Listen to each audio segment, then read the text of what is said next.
जहा हो माननीय आईन मंत्री श्रीयुत पृथ्वीराज हरिचंदन विलंबर हेले स्वीकार करिसेंती जे पेकाम्बर प्रकल्प एक सम्मानजनक प्रकल्प किंतु मुझे टिके प्रश्नटे उत्थापन करने चाहूँगी पूर्वर तांका दलर सांसद एबर भी सांसद अच्छा एकाम्बर प्रकल्प को जे जो कहते धीमा बा विलंब से धीमा करिवारे तांका दल सांसद कर जो भूमिका एक सम्मानजनक प्रकल्प को लेकिन असम्मानजनक स्थिति रे कहीं रखी स्थानीय लोकप्रतिनिधि है जदि अभियोग बाढ़ुंट धीमा बा ये बोली ताहले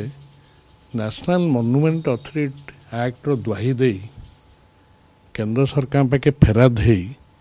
ताकू 2 वर्ष धरी अटकी रखा एक सम्मानजनक प्रकल्प माननीय आईन मंत्री उक्ति ये कौ प्रतिनिधिर भल काम आपण मैंने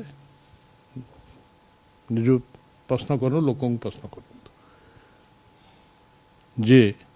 2 वर्ष काल अटकी रहा एवं मु आज भी कहूँ जदि मुझे कहूँ ताकू से तार स्पष्टीकरण दिंतु जे यही प्रकल्प को एवं लिंगराज आईन को आगे नवापाई जितेबाला तत्कालीन राज्यसभा सांसद श्रीयुत प्रसन्न आचार्य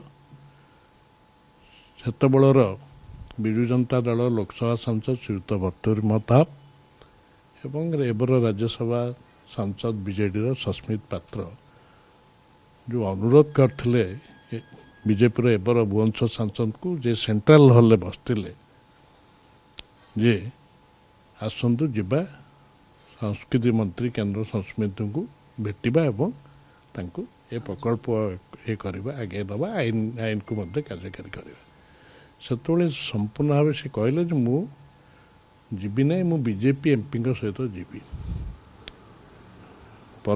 एभली है सर्वशेष श्रीक्षेत्र परिक्रमा प्रकल्प एवं लिंगराज प्रकल्प ये दुईटी सुप्रीमकोर्ट हस्तक्षेप फल से जो प्रतिबंध थिला दूर है जड़े स्थानीय जनप्रतिनिधि लोकप्रतिनिधि संसद रे ये जो भूमिका ग्रहण कले एक सम्मानजनक प्रकल्प क्षेत्र में से निज विवेक को पचारतु से केते दूर ठीक करते निश्चित भाव में 2 वर्ष का जो अभियोग कले जाई केंद्र सरकार पाखे नेशनल मॉन्यूमेंट अथॉरिटी एक्ट द्वाही दे सांसद अपराजिता षड़ंगी विलम्ब करते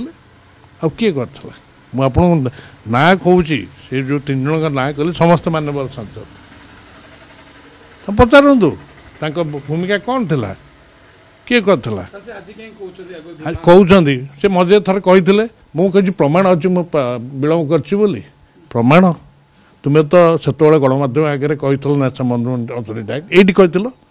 पुणी सेंट्रल हॉल बसल 3 जन सांसद तुमको डाकिले तुम्हें अनिच्छा कहीं प्रकाश कल लोकप्रतिनिधि साहब तुम दायित्व तुलेल कि हाँ तुलेलन तो सुप्रीमकोर्ट हस्तक्षेप फल से कार्यक्रम आरंभ है एवं से चलला आउ नवीन पट्टनायक सरकार धीमा सरकार नथिला एक गतिशील सरकार थिला एवं अनेक क्षेत्र में जुगान्तकारी कार्यक्रम नवीन पट्टनायक करिसेंती सबु क्षेत्र माने राज्यर सर्वांगीन उन्नति क्षेत्र में सबु सेक्टर स्वास्थ्य क्षेत्र हो या शिक्षा क्षेत्र हो इत्यादि किंतु मोर ये प्रश्न होची जे जदि एत बड़े के चेता पशिला जे ये एक सम्मानजनक प्रकल्प सेतबे केंद्र सरकार थिले एबे तो डबल इंजन सरकार है लिंगराज आईन टी यही विधानसभा सर्वसम्मत भाव सुपारिश करथिला ना सेतरे मध्य गत विधानसभा से तो बीजेपी सदस्य माने सुपारिश करथिले केंद्र को जाइथिला एवं सेतबे यही आईन कौन पुणी द्वाही देकी लिंगराज ये जो नेशनल मॉन्यूमेंट एक्ट द्वाही देकी ता विरुद्ध प्रतिवाद कले सेठी 12टी मुझे आप कागज देखी आप दयाकि से फोटो नियंतु से स्पष्टीकरण केते थर केंद्र संस्कृति मंत्रालय राज्य सरकार लोड़ी आईन विषय रे एवं केते थर राज्य आईन विभाग ଏବଂ ତତ୍କାଳୀନ ମୁଖ୍ୟ ଶାସନ ସଚିବ ମାନେ ତାର ଜବାବ ରଖିଛନ୍ତି। ଯଦି ଆଇନଟି କାହା ପାଇଁ ହେଇଛି ଶ୍ରଦ୍ଧାଳୁମାନଙ୍କ ପାଇଁ, ସମସ୍ତଙ୍କ ସୁବିଧା ପାଇଁ, ଯଦି ତାହା ସେମାନେ ହୃଦୟଙ୍ଗମ କରିପାରିଲେନି ସାଂସଦ, ମୋର କହିବା କଥା ଏବେ ଡବଲ ଇଞ୍ଜିନ୍ ସରକାର ଅଛି, ସେଠି ଶୀତଳ ଭଣ୍ଡାରରେ ତାକୁ ପକାଇ ରଖିଛନ୍ତି, ଆଣନ୍ତୁ ବାହାରକୁ ଆଣନ୍ତୁ, ତାକୁ ଗରମ କରନ୍ତୁ ଏବଂ କାର୍ଯ୍ୟକାରୀ କରନ୍ତୁ। ଆଜି ଯାହା ବୁଲିଲେ ନା, ମୁଁ ସେଇ ଗୋଟେ ଓଡ଼ିଆରେ ଢଗ ନାହିଁ, ଆରେ ଢମଣା ବୁଲି ବୁଲି ସେଇ ଅଗଣା, ଆରେ ଢମଣା ବୁଲି ବୁଲି ସେଇ ଅଗଣା, ଢଗଟି ଯେଉଁ ଅଛି ତ ଆସିଲା, ଆଉ ବିରୋଧ କାହିଁ କରୁଥିଲ?